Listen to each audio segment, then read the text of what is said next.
Yeah, there were hundreds of people there for this scene, and I walked on set and checked in and sat down, and within like 15 minutes of being there, this lady comes up to me. I guess she was the casting director, and she's like, "Oh my God, you're perfect. Come with me. You just got upgraded." And I'm like, "What?" Whoa, yeah. Well, yeah, I just thought like, okay, that's kind of nice, because I'm having like a postpartum crisis a little bit. I like hate the way that I look, so it was a nice compliment. Like I was like, oh, cool.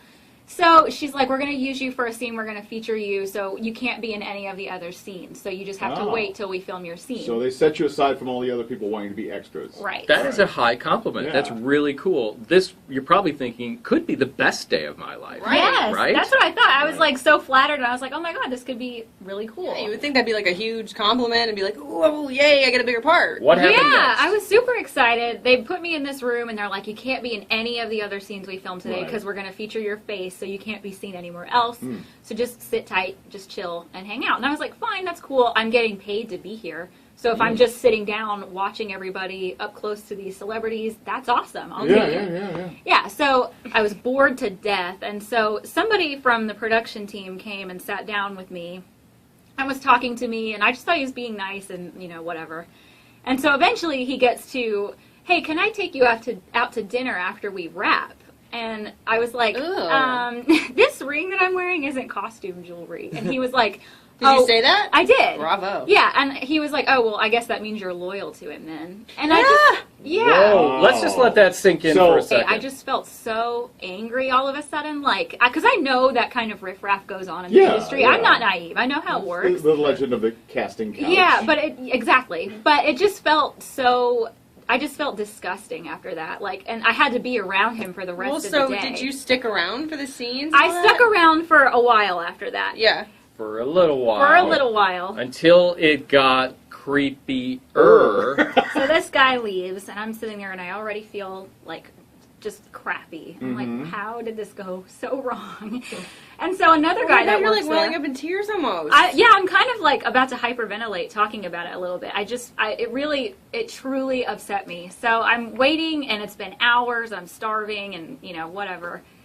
And the show was running late, so I just find myself still sitting in there. And another guy that works on the set came back there, and he was trying to pretend to like teach me things about how things work on the set of a TV show. And he's like, "So, you know, grips, this is a kind of knot that they have to use, like, in a rope to drag things around." And he showed me a couple that I guess were legit to, like, reel me into the joke. And then one of them was shaped like male genitalia. Oh, my God. Yeah, and he played this joke on me, and I knew the wiener knot. Yeah, yeah, and I knew instantly, like, he had to be playing with me, but I didn't want to be that girl. What did you do? What did you say? Well, I realized I just let go, and I was like... Okay, that's not really that funny. Like, I was just. That's all you said? Oh my! I would. Well, and then he named a certain actress that works on the show. He's like, "Well, she thought it was funny," and I'm like, "Okay, but I don't." And then, I don't know, something else happened after that. That was probably the worst. So it just progressively got worse. Savannah, you are such a sweetheart, because I would have been throwing bows at this point. Are you kidding me? No. Well, okay. So here's the last part that happened. I'm waiting, that guy left, and I'm just kind of like, oh my God, I cannot handle this anymore. Right, you've basically been sexually harassed by somebody who might have been implying that they would give you a better part on the show if you weren't loyal to your husband. Yes, yeah. Right. Then this guy comes along and shows you these lewd gestures with ropes. Then what happened? Well, the last thing, one guy actually said to me, you know, "Hey, you should sleep with me if you want to get..." He actually said that. This is not a joke.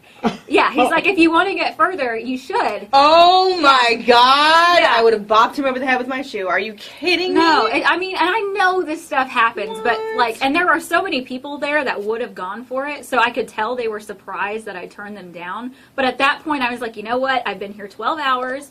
They're running late. I don't give a crap about being featured. Peace out. Yeah, right? I left. By this time, I walked out after that. So you just up and left. Yeah, I left, and you know, it was like pouring down rain and freezing cold when I left, so I'm like feeling, you know, horrible, and just, I felt the exploitation was just disgusting because they expected it to go differently than it did.